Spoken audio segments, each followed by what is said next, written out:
I'm still on Revelation chapter 20, the fifth beatitude in Revelation. There's 7 beatitudes in Revelation. We're still on verse 3 in Revelation, but we jumped over to chapter 20, and we were looking at verse 6 and 7. If you missed the last few messages, they led up to what I'm about to present you tonight. If you haven't listened to those messages, when they become available, you need to listen to them, or else you're kind of going to be a little lost.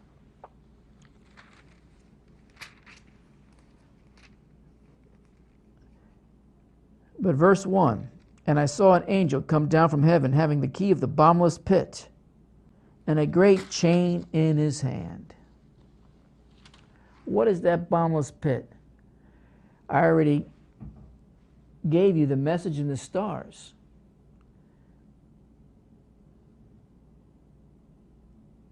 That foretells a story also.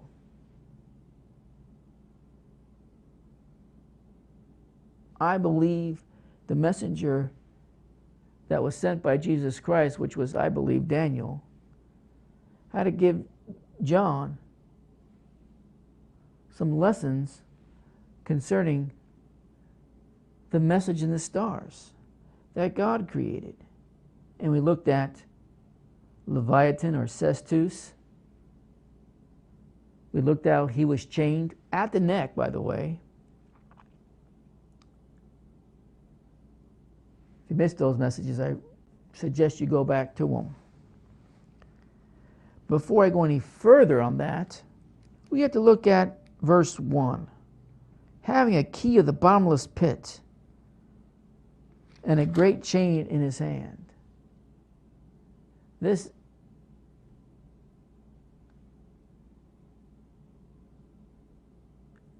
devil, accuser, Satan, is going to be bound in not just 1,000 years, but a helio in the Greek,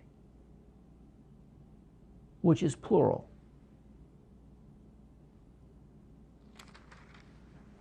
But before we go there, we have to look at this bottomless pit. Where in the heck is this bottomless pit? Some said the Middle East, some said the Euphrates, some said Europe. You name it. Opinions are all over the board.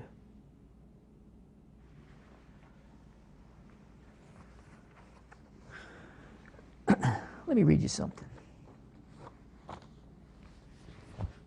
I think before we go any further in this verse, we have to bring Enoch into the picture.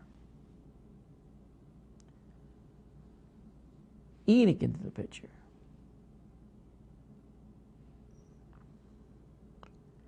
And many people don't believe that the book of Enoch should be even considered, even though we have apostles that used it.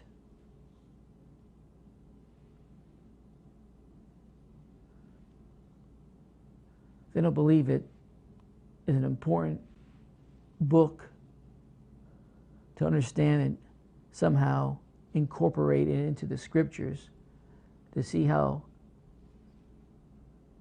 even though the scriptures don't need any backing of what it's declaring, because I believe it's the full truth anyway. But if you have some other outside source that backs up the scriptures, more power to us. But the naysayers out there refuse, and of course their arguments are so limited because they don't even really give good reasons why they refuse, because it wasn't canonized, the book of Enoch, because therefore we can't rely on it. It should be ruled out. That's nonsense. That's myopic thinking. That's tunnel vision. Can we prove the book of Enoch is real? Well, some of the things that happen in the book of Enoch, I mean, that's what's stated in the book of Enoch did happen, including all the way back, Genesis 6 and so forth, with the Nephilim, the giants, and the offspring. All those things did happen, if you believe the Bible to be true. But is there any additional information that we can draw on to prove out that the Book of Enoch is a reliable source. And I believe it is. I'm still debating with myself the last third of it. But about 2/3 of it, I have no doubt.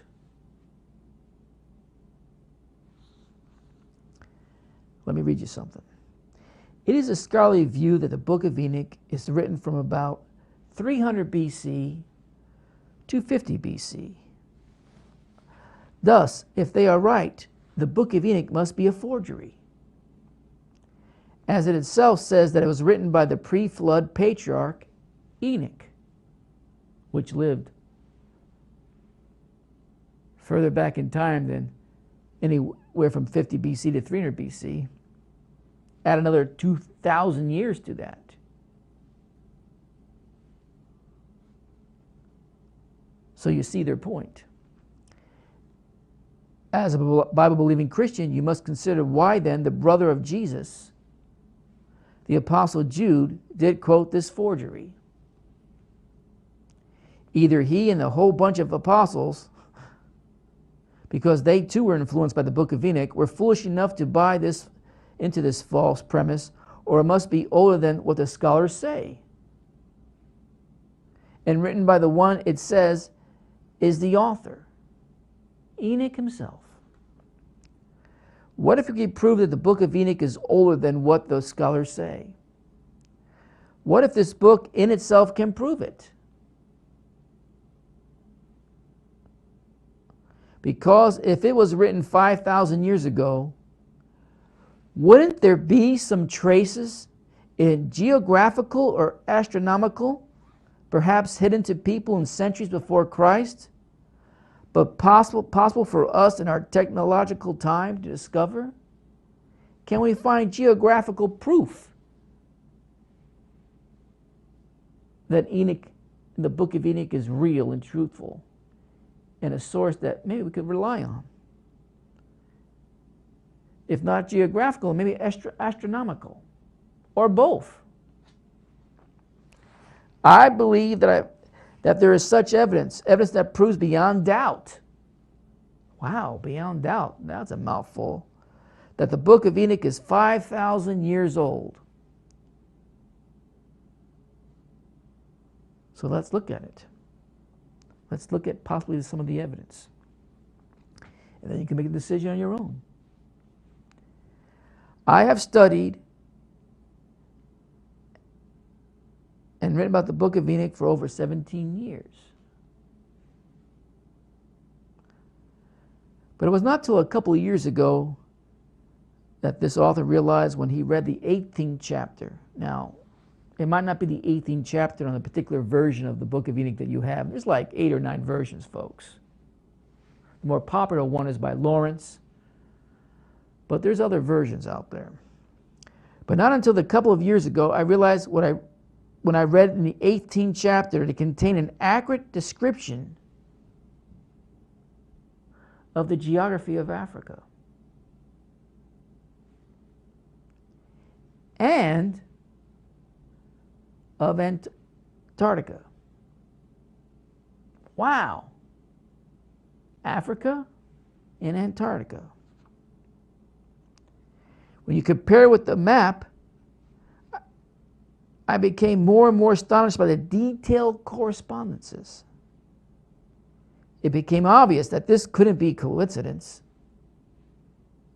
Whoever had written the book must have known the geography not only of Africa, but of the oceans below Africa and about the Antarctica continent. People living about 2400 BC, having knowledge. Maybe it's not a far stretch to have knowledge about the continent of Africa, but Antarctica?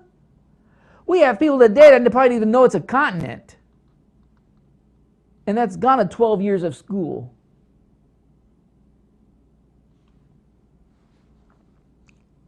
And I knew that they didn't, in the centuries before, well, let me back it up here, so I don't want to jump along here.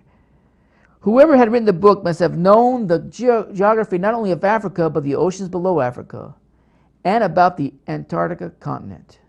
And I knew that they didn't in the centuries before Christ. Antarctica wasn't discovered until the 18th century. So in the 1700s, AD. But there was much more to come than just geography. There was astronomy involved too. But let's begin. With what I read in the 18th chapter and go through it following the African continent southwards. Well, let's just read the 18th chapter, 5th verse.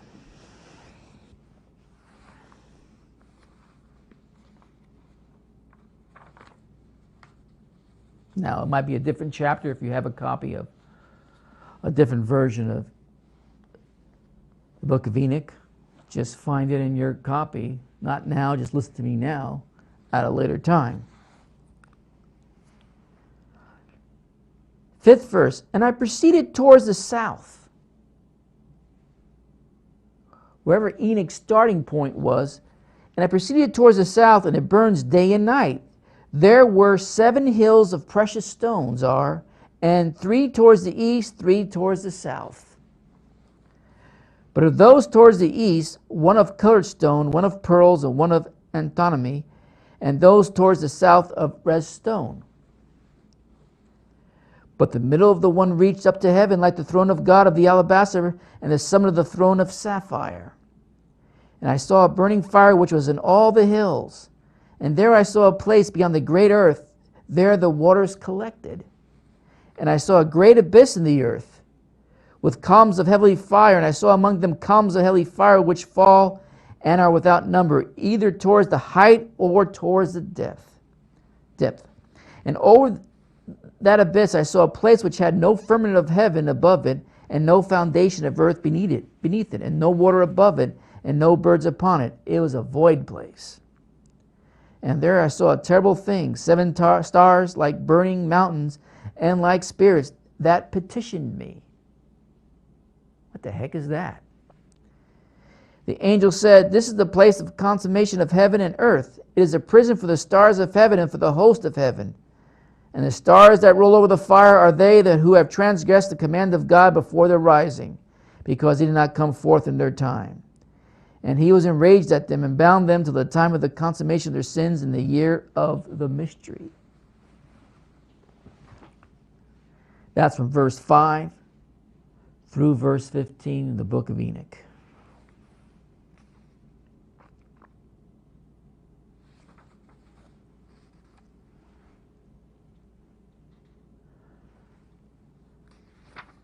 Hang on a minute.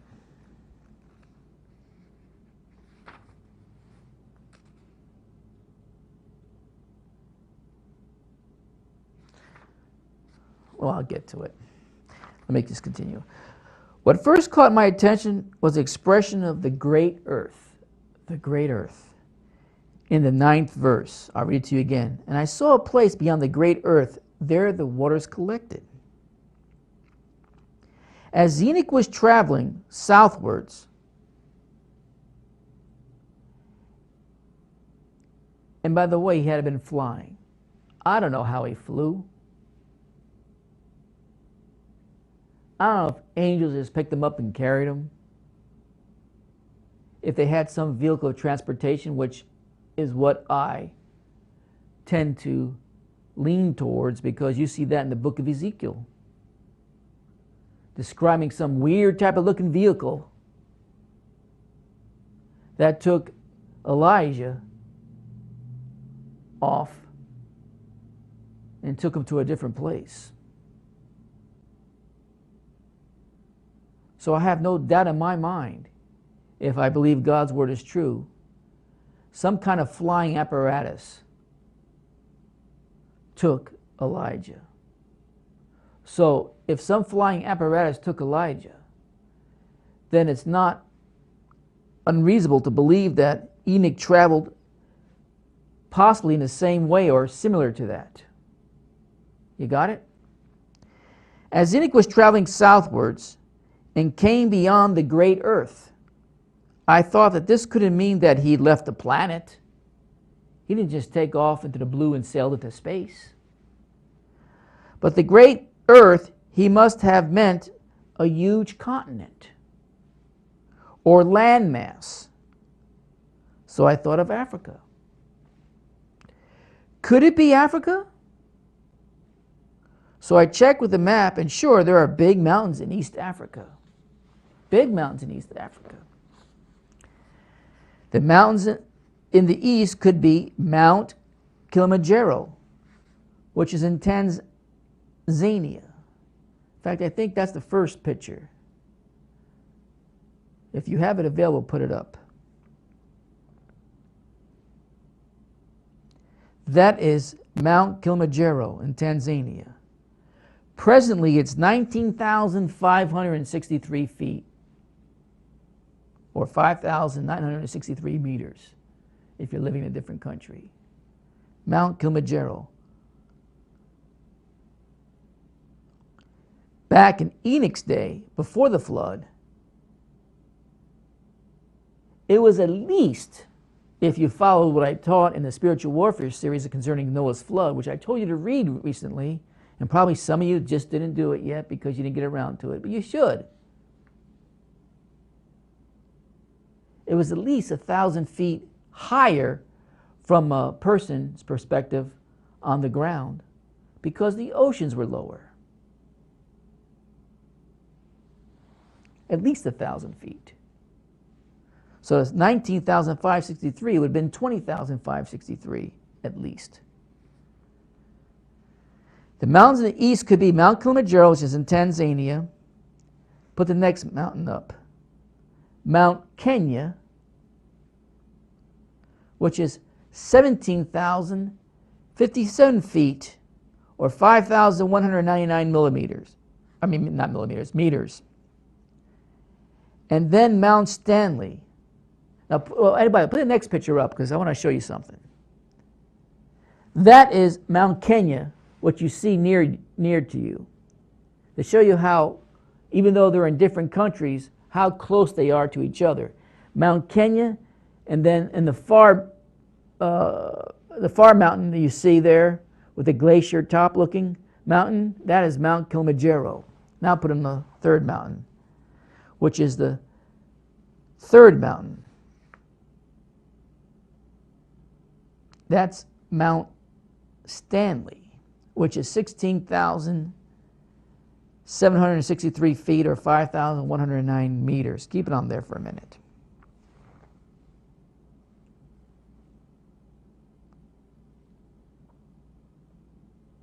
Remember, 3 were towards the east and 3 were towards the south.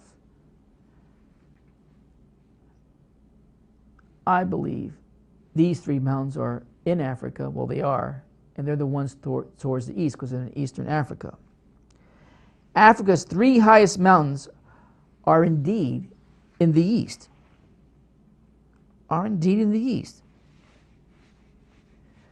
Now, the red mountains in the south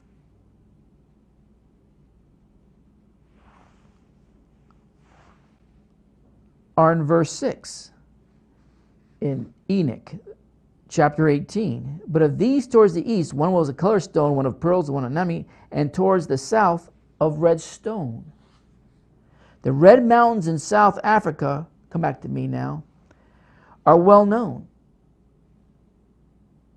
Just these 2 accurate descriptions would be enough to make you wonder.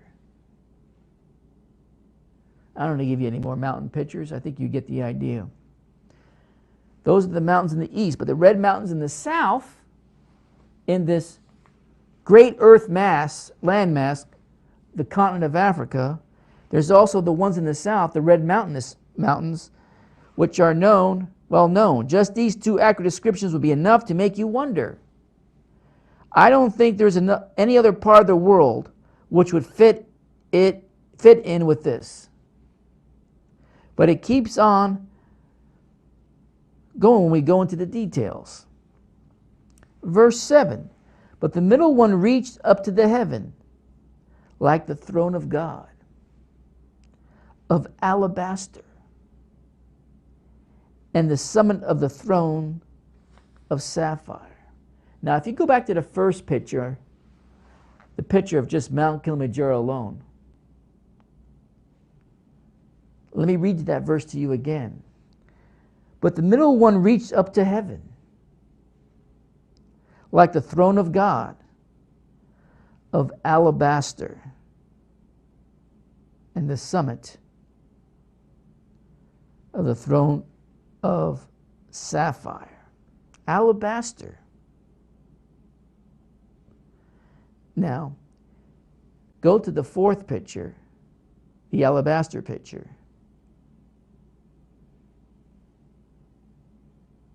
If you remember what it looks like, if you look, because I had you looking at that picture, I think, for a few minutes for a purpose. The throne of God, as it's explained in detail here, even though it's not the throne of God, was covered in snow, glacier snow. Very similar to the very similar to the look of alabaster. Have a look at the image of the alabaster stone and compare it with the glacier at the summit of Mount Kilimanjaro. For someone flying over the mountain, never have seen a glacier, alabaster would be a way to describe what it looked like. What it looked like. Go back to picture 1 and then picture 4. Go back to picture 1 for about 10 seconds and come back to picture 4. Further proof that the glacier of Mount Kilimanjaro may be associated with alabaster is the following from a modern climb up the mountain. Quote, "It's as though we stepped through a portal into another world. The landscape tilts back to horizontal, and we enter Kilimanjaro's sprawling beach-like caldera. The ground covered in sandy black ash. The Furtwängler Glacier's alabaster face rising in front of us like a modern wave." That was a quote from one of the famous outdoor backpacking magazines. Amazing, isn't it? Coincidence? I don't know. And Enoch, in some type of flying apparatus, flew over this. Yeah, his journey was by flight. Not a flight in another dimension, but a flight over the earth. And with at least one angel of God, if not more. And Enoch was looking with his physical eyes, folks, from above, down on earth, from some kind of flying apparatus. You come back to me now. Get the other pictures ready in a moment. Let me continue. And so, after having passed the Red Mountains, they leave the great earth, or Africa, and fly over some huge waters. Verse 9, let's read verse 9 again. "And there I saw a place beyond the great earth. There the waters collected." I'll read it to you again, slower this time. I want you to absorb this. "And there I saw a place beyond the great earth.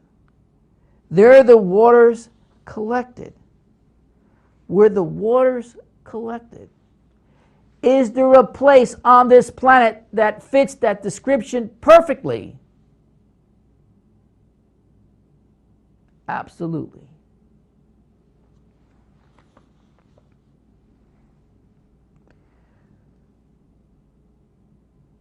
When you check on the information that's available, it will blow away your mind and remove all doubts that what Enoch experienced here was a real journey with the angel or angels.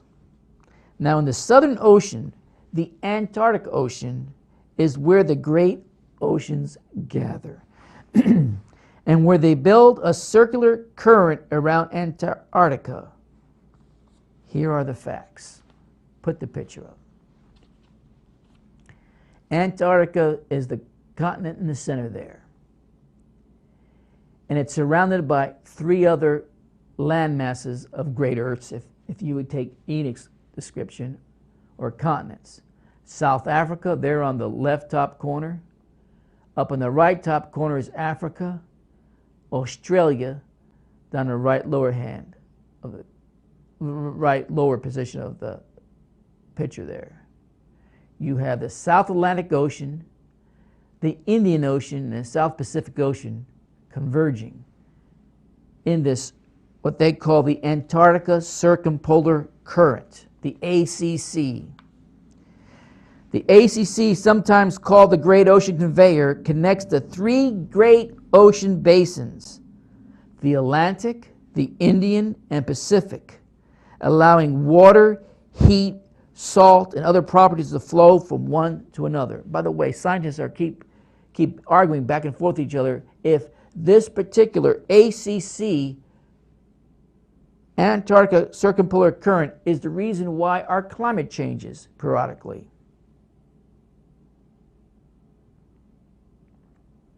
Not global warming, not global cooling, but controlled by this area. And by the way, the waters in this current will travel eventually around the world. That's been proven.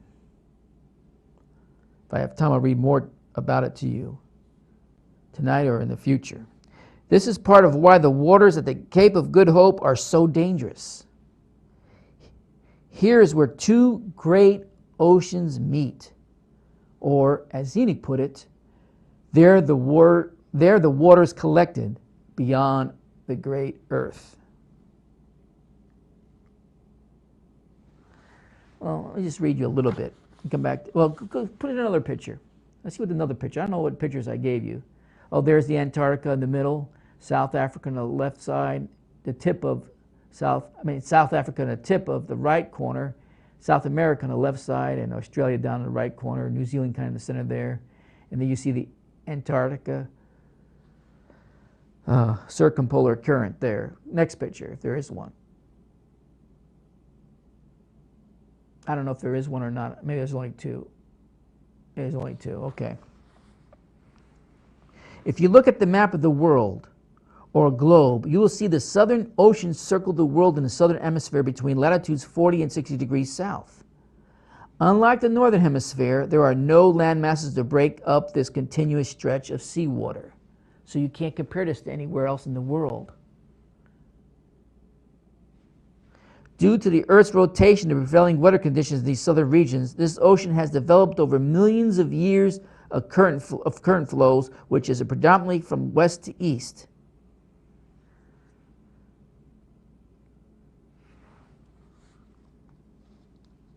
Scientists examining the world's climate, particularly in relation to global warming, has realized that this current is an extremely important factor in their studies. The Antarctica Circumpolar Current, sometimes called the Great Ocean Conveyor, connects the 3 great ocean basins. You can come back to me now. The Atlantic, the Indian, and the Pacific. I'm not going to read you all the details of this. And some of the areas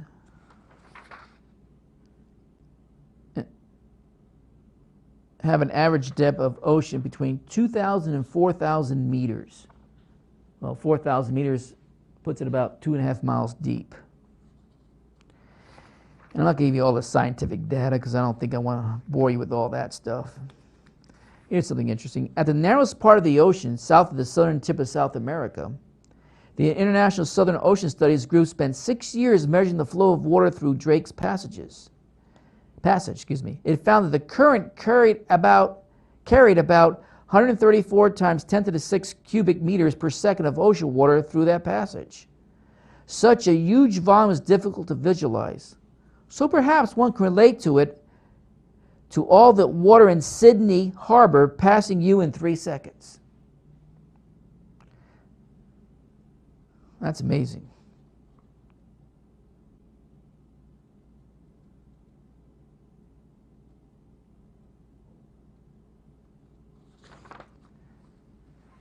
Of course, then it goes into how science has been studying this concerning the effects on climate change. And could it possibly be the reason why, if the climate is getting warmer, and of course it's in minute increments, is there something happening down in that area that's creating the problem? Interesting, isn't it? I'm not going to get into all the scientific data. It's not pertinent.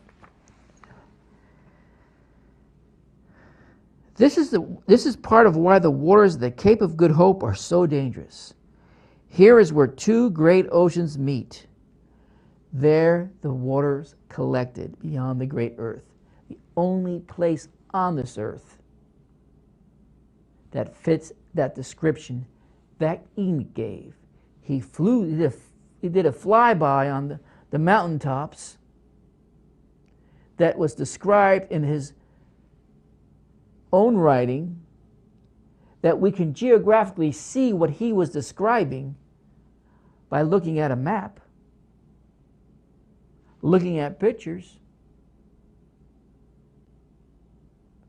then coming to a place that perfectly describes an area around the Antarctica and what happens around there with the Antarctica circumpolar current. There the waters collected beyond the great earth. So what happens next? You want to know? Well, if you want to know, you got to let me know if you want me to continue. Play a song.